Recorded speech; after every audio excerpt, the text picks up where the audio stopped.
I, 26F, find myself in a situation that's slowly eroding my marriage and my sanity. It involves my husband Bruce, 28M, and his best friend Alex, 30M. I've been with Bruce for 6 years, married for 3, and I thought I knew what I was getting into when I said I do. But now I'm not so sure. Bruce and Alex have been inseparable since they were kids. They grew up on the same street in a small town in Oregon, where everyone knew everyone else's business. Bruce was the shy, bookish type, always with his nose in a comic book or playing video games. Alex was the golden boy, charismatic, athletic, and popular. By all accounts, they shouldn't have been friends, but they clicked from day one. I met Bruce in college. We were both English majors, bonding over our shared love of obscure poetry and indie films. He was different from the guys I'd dated before. Thoughtful, kind, and genuinely interested in what I had to say. Our relationship progressed quickly, and before I knew it, I was head over heels. And then Alex entered. Bruce had told me stories about his best friend, but nothing prepared me for the whirlwind that was Alex. He breezed into our lives during spring break of our junior year, all charm and easy smiles. I remember thinking he looked like he'd stepped out of a J. Crew catalog. Perfectly messy hair, bright green eyes, and a smile that could melt ice. At first, I was thrilled that Bruce had such a close friend. Growing up as an only child with parents who moved around a lot for work, I'd never experienced the kind of bond Bruce and Alex shared. They had inside jokes that spanned decades, could communicate with just a look, and seemed to genuinely enjoy each other's company. But as time went on, I started to notice things. The way Alex's eyes would linger on me a bit too long. How he always managed to sit next to me at group gatherings. The subtle touches that could be passed off as friendly but felt charged with something more. I tried to brush it off. After all, Alex was a notorious flirt. He'd had a string of girlfriends throughout college, never settling down with anyone for more than a few months. I figured it was just his nature, and as long as I maintained clear boundaries, everything would be fine. Bruce and I got married right after graduation. It was a small ceremony in Bruce's hometown, with Alex as the best man. I still remember his toast. He talked about how Bruce had always been there for him, through thick and thin, and how he knew I would make Bruce happy because I was basically the female version of him. At the time, I thought it was sweet. Now, those words haunt me. After the wedding, Bruce and I moved to Seattle for his job at a tech startup. I found work as a copywriter for a local advertising agency. Life was good. We were young, in love, and building our future together. Alex moved to Seattle 6 months later. He claimed it was for a job opportunity, but I couldn't help wondering if there was more to it. He quickly became a fixture in our lives, always dropping by unannounced, joining us for dinner, tagging along on weekend trips. Things started to change about a year ago. Alex began dating Sierra, a pediatric nurse he met at a charity event. She was sweet and down to earth, and for a while I thought Alex had finally found someone who could keep him grounded. But 3 months ago, they broke up. Alex was devastated. Apparently Sierra wanted to have children, but Alex had gotten a vasectomy years ago, adamant that he didn't want kids. The breakup was messy, with Alex accusing Sierra of trying to change him. Since then, Alex has been leaning on us, particularly me, for emotional support. He'll call or text at odd hours, wanting to talk about his feelings or seeking advice. I've noticed he rarely reaches out to Bruce for these heart-to-hearts, preferring to confide in me instead. Last weekend, things came to a head. We were at a mutual friend's birthday party, and Alex had clearly had too much to drink. Bruce was engrossed in a game of pool with some colleagues, leaving me to deal with an increasingly handsy Alex. He cornered me in the kitchen, his breath reeking of whiskey.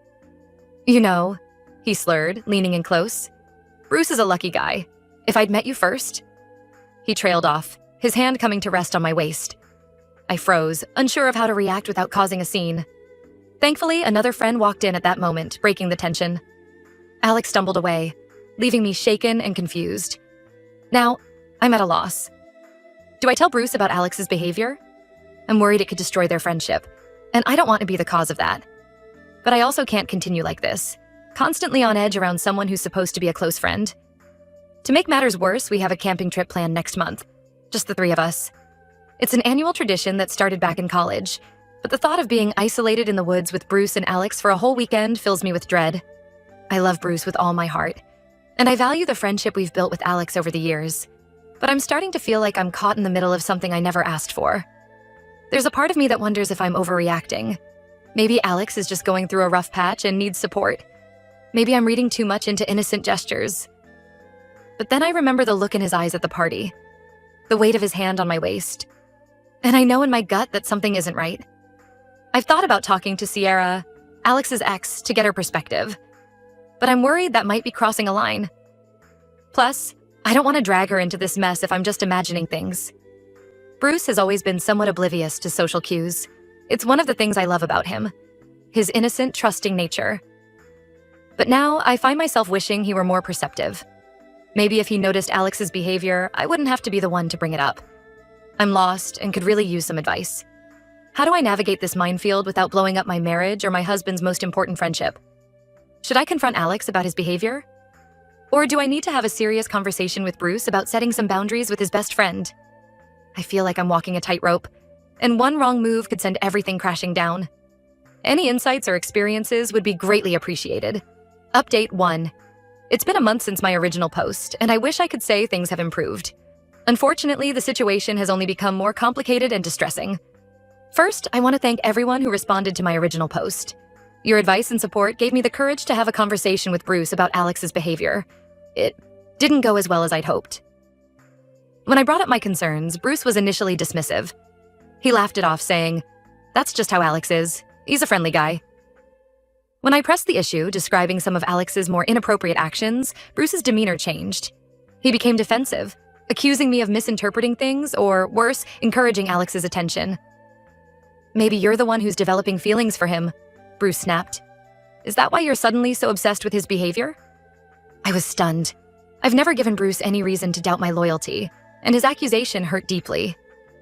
We argued for hours, with Bruce vacillating between dismissing my concerns and accusing me of impropriety. By the end of the night, we were sleeping in separate rooms, and the tension in our house was palpable. The next day, Bruce apologized for his outburst, but I could tell he still didn't fully believe me.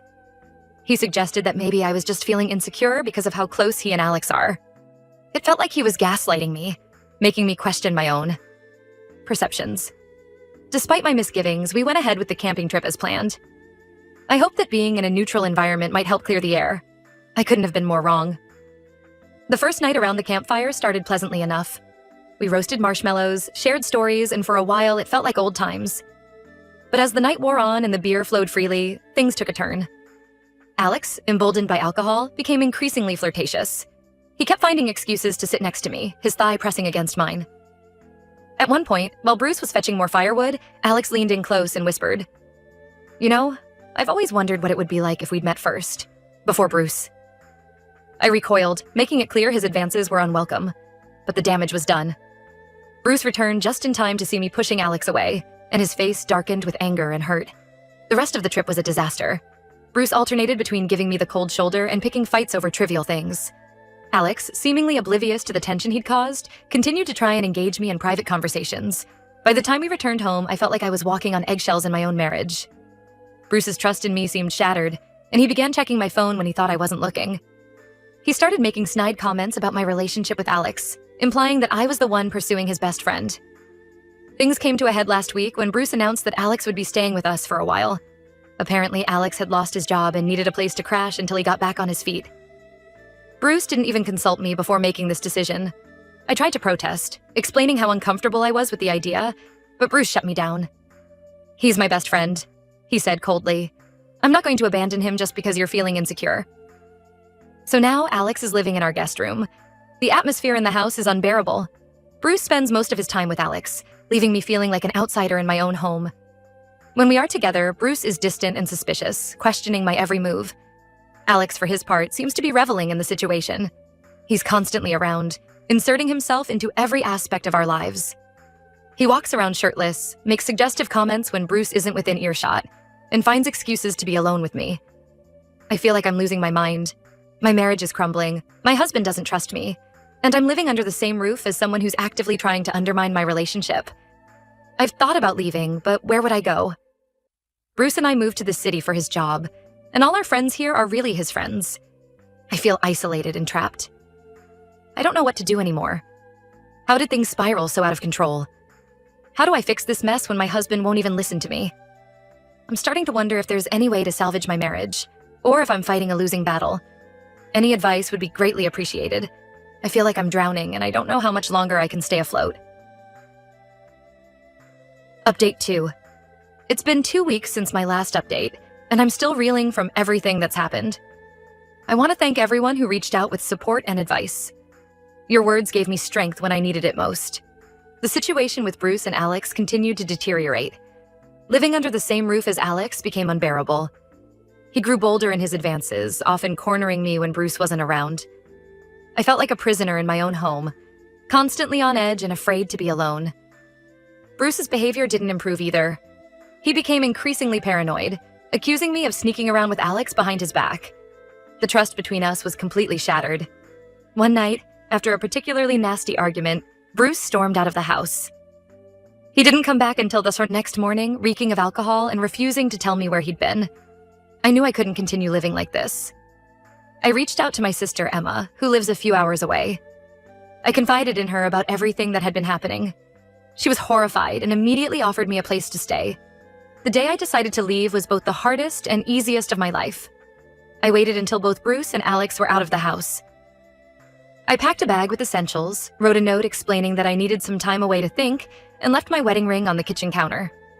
As I drove away, I felt a mixture of relief and heartbreak. I've been staying with Emma for the past week, trying to process everything that's happened. Bruce has been calling and texting nonstop, alternating between angry accusations and tearful pleas for me to come home. I've blocked Alex's number entirely. Yesterday, I received a call from an unknown number. It was Sierra, Alex's ex-girlfriend. She had heard through mutual friends about what was happening and wanted to talk. What she told me left me stunned. Apparently, Alex has a history of pursuing his friends' partners. Sierra revealed that before they started dating, Alex had made advances on his previous best friend's girlfriend, causing a huge rift in their friendship group. She also told me that Alex's vasectomy story was a lie. He had never had one. He simply used it as an excuse to break up with women when things got too serious. Armed with this new information, I decided it was time to confront Bruce. I asked him to meet me at a neutral location, a coffee shop halfway between Emma's place and our home. When Bruce arrived, he looked terrible, like he hadn't slept in days. Before he could say anything, I laid out everything I knew. Alex's history, his lies, and his persistent harassment. I told Bruce about all the times Alex had made me uncomfortable, the things he said and did when Bruce wasn't around. To my surprise, Bruce broke down. Through tears, he confessed that he had suspected something was off with Alex for a while, but didn't want to believe it. He admitted that his accusations and paranoia stemmed from his own insecurities and fear of losing me. Bruce revealed that the night he didn't come home, he had actually confronted Alex about his behavior. Alex had denied everything, gaslighting Bruce and playing on their years of friendship. Bruce, confused and hurt, had spent the night driving around, trying to sort out his feelings. We talked for hours, laying everything out on the table. Bruce apologized profusely for not believing me, for letting his insecurities cloud his judgment, and for putting our marriage in jeopardy. He told me he had kicked Alex out of our house the day after I left, finally seeing through his manipulations. I'm still processing everything. While I'm relieved that Bruce finally believes me, I'm hurt that it took me leaving for him to see the truth. The trust between us has been severely damaged, and I'm not sure if it can be fully repaired. For now, I'm staying with Emma. Bruce and I have agreed to start couples counseling to work through our issues. We both recognize that we have a long road ahead of us if we want to save our marriage. As for Alex, Bruce has cut all ties with him. We've heard through the grapevine that he's trying to spin the story to make himself look like the victim, but thankfully, most of our friends have seen through his lies. I'm taking things one day at a time. I'm focusing on healing and figuring out what I want for my future. Whether that future includes Bruce remains to be seen, but I'm committed to putting myself first and not letting anyone make me feel unsafe or unvalued ever again. Thank you all for your support through this ordeal. Your advice and kind words have been a lifeline during the darkest moments. I'll update again when I have more clarity on where things stand.